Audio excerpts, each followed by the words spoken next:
Well, here are the 8-inch conflats that have recently came in.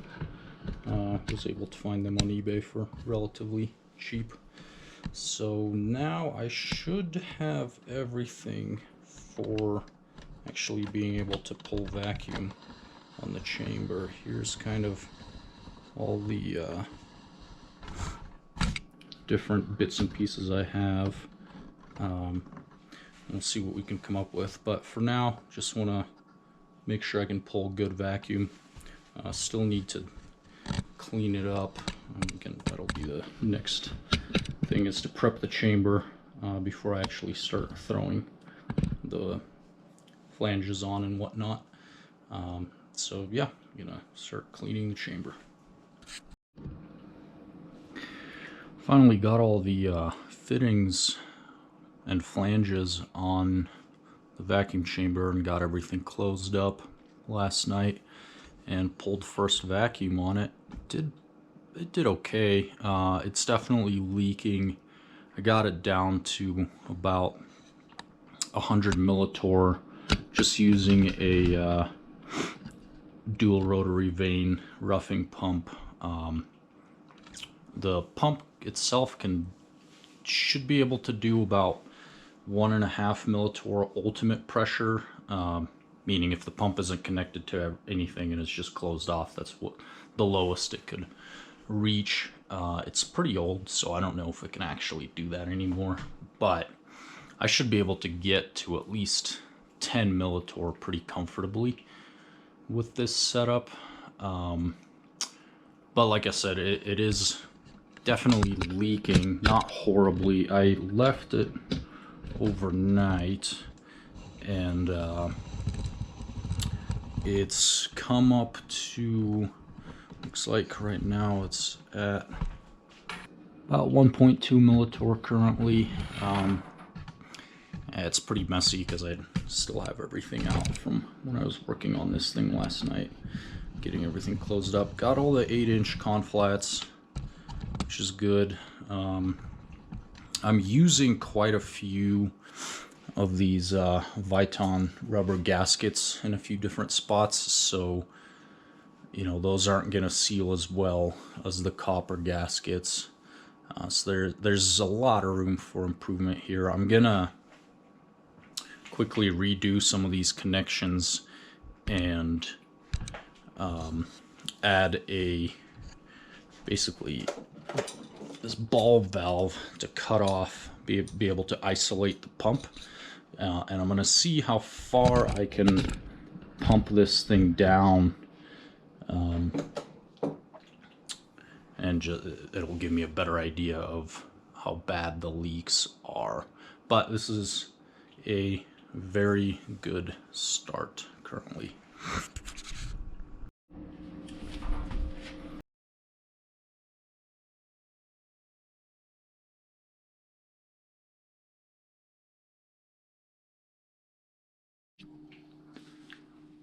I'm also gonna get rid of this extra connection here. I just threw this on because this is what I had fast access to last night, but you usually want to minimize the amount of, you know, extra connections that you have. So if you don't need, like with this T, I have it capped off right now with a blank, but really it would be more appropriate to have just this elbow for this guy. And really I could just connect this pressure reader vacuum gauge directly to this port, but then it would be kind of hard to see, so I opted to have it connected this way instead.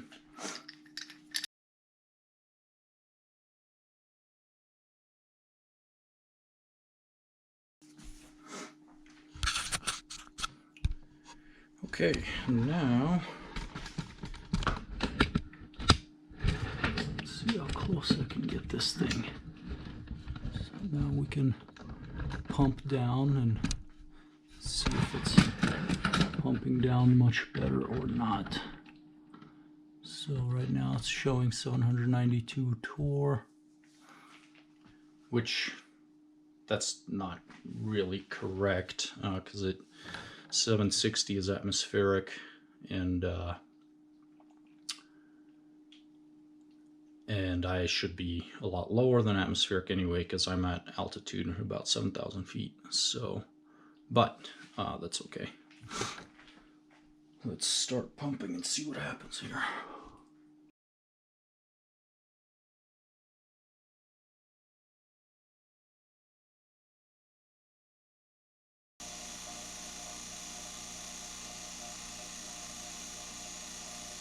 So this is about where I stopped last night. I'm just gonna let it keep going and see where it can get to.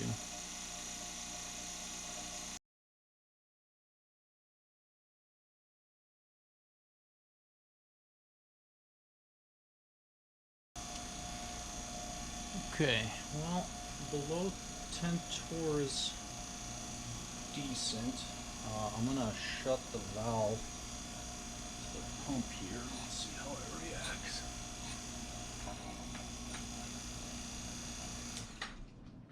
Yeah, so it's shoots up to 200 millitorr very quickly.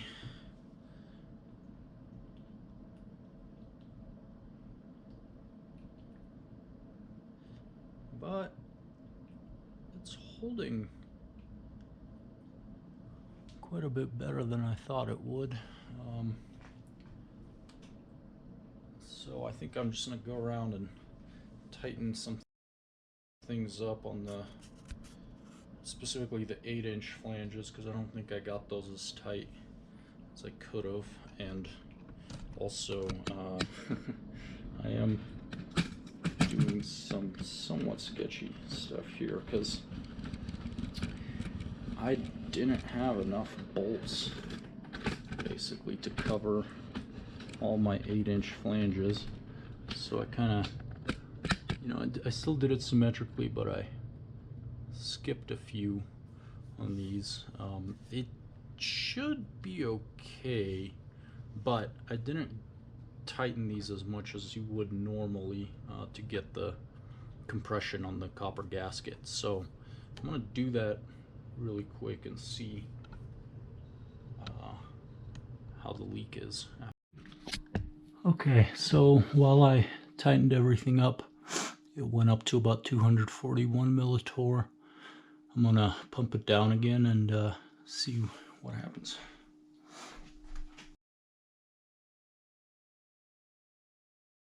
Seems to be pumping much faster.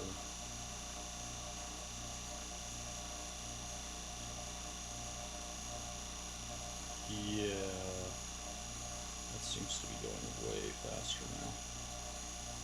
Interesting. Wonder if that's all it was those 8-inch flanges not being tight enough.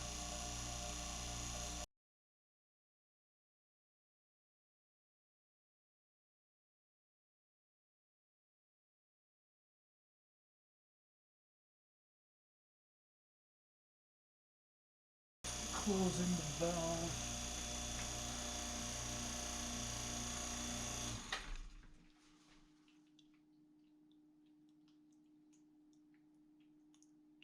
Oh yeah. Wow. That is significantly better. Okay, that's great. So we got to about 8.5, and I'm not even really sure that that pump would be able to get much lower by itself at this point. I would call that a win.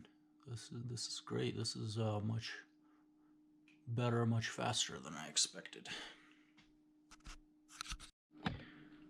Okay, well, this is where we're at with the vacuum chamber so far. Got decent vacuum. I think for now this is definitely good enough. I'll be installing some high voltage feed throughs to be able to do some discharge experiments in here, and I think that that'll be pretty cool to look at. The other side of the chamber has 2 viewports at the 6-inch spots, so this will actually be turned around. I just had it this way for vacuum testing, but this will be flipped around so you can see inside the chamber. And also, in the future, I dug out this turbo pump out of storage, and unfortunately it has one of these, I forget what they're called, I think ISO connections, so it's not con flat, but it does make it very convenient to connect it up to other things, other types of connections. But I would like to eventually hook this turbo up to the chamber to see how low we can really pull that vacuum, and basically just to see like how low I could get in my kitchen. I think that'd be kind of fun. Yeah, and I need to figure out how to read vacuum that low, because this vacuum gauge doesn't really go past 1 millitorr that I'm currently using. And I have this guy, which I got a long time ago on eBay, and it's just been sitting around. Might be able to make it work, but I don't have a controller for it, so I'll have to look into how to actually provide power to this thing and then read the signal back to get a proper reading. But this, if this works, it will allow me to read, I think, down to like maybe -10 to the -11 torr, somewhere in that range. I forget exactly how low these go, but pretty low. And at that point, we could even try using this guy here, because in here I have a titanium sublimation pump, and you can get really low vacuums with that. But again, I don't have a driver for it, so I would have to basically make my own power supply. You essentially, you just run here. Let me grab it actually. So here's what it looks like, and you can basically, it's these 3 titanium filaments, which depending on the sublimation pump, you might only have 1 filament, but the idea is all the same. You just run a crap ton of current through these, heat them up, it evaporates, you know, the titanium sublimates, and then it acts as a getter, so it coats the inside of the chamber, and then it's super reactive, so it picks up any gases, most molecules that are left behind in vacuum, and reacts with them and fixes them to the chamber wall. And this is how you can get really low vacuum. But you got to run a bunch of current through these, so I'll have to look into how to drive these. But this would be way down the road if I can figure out how to even read vacuum that low without having to spend thousands of dollars. All right.